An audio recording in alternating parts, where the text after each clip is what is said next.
Yo, what's up? It's Chris with FarmaTV, and today for Veterans Day we have a special guest with me at the FarmaTV studios, and I'm here alongside Donnie, veteran of the United States Marine Corps.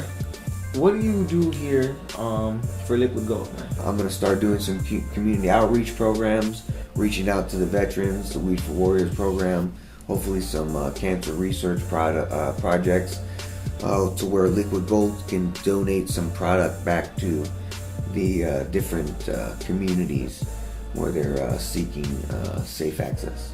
I'm blessed to go ahead and have this success with you on this blessful day, man. And tell us a little bit as far as Veterans Day and why do we celebrate Veterans Day? Okay. Veterans Day is celebrated on the 11th month of the 11th day at the 11th hour every year. It was originally called Armistice Day to recognize the veterans that served during World War I as a succession to the war. So since then it's been renamed Veterans Day to include all veterans that have served in every conflict, and not any conflict, just any veterans to serve in general. It's where we reflect on all those who have served and some that have passed and those that are still with us today.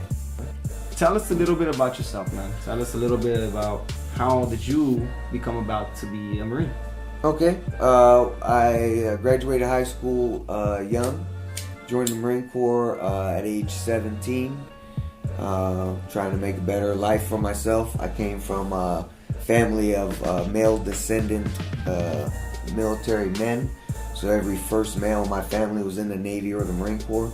So I thought that was going to be the one that would best fit me, for sure, man. I graduated boot camp in 1993. There's a lot of effects that goes into our veterans to come back to civilian life. PTSD being one of the major conflicting disorders going around because it's the medication prescribed for the disorder. Now describe, how does it feel to have PTSD?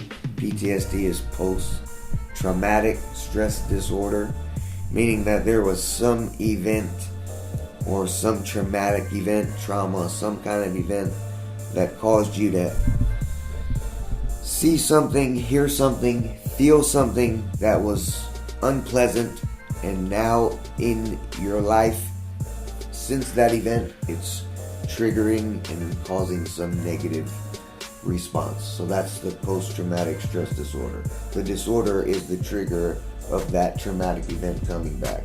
I spiraled into a depression. I was not on active duty during 9/11.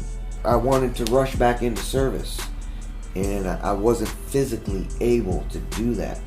So that played with my mind a little bit, that I was mentally capable, I thought, of going and completing a mission, but I wasn't physically capable.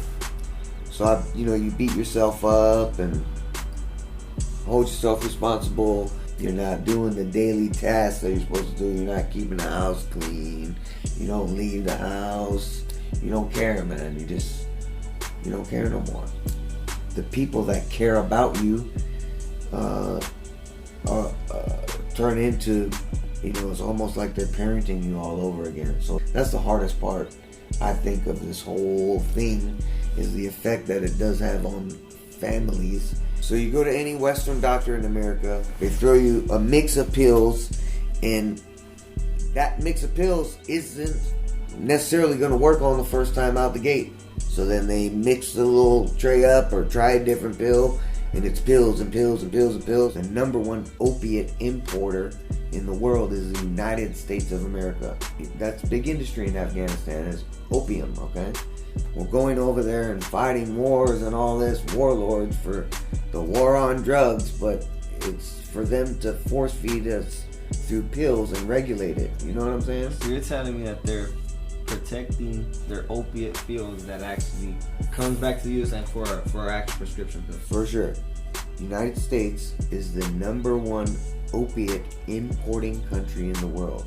So that means there's more prescriptions for opiates in the United States than anywhere else.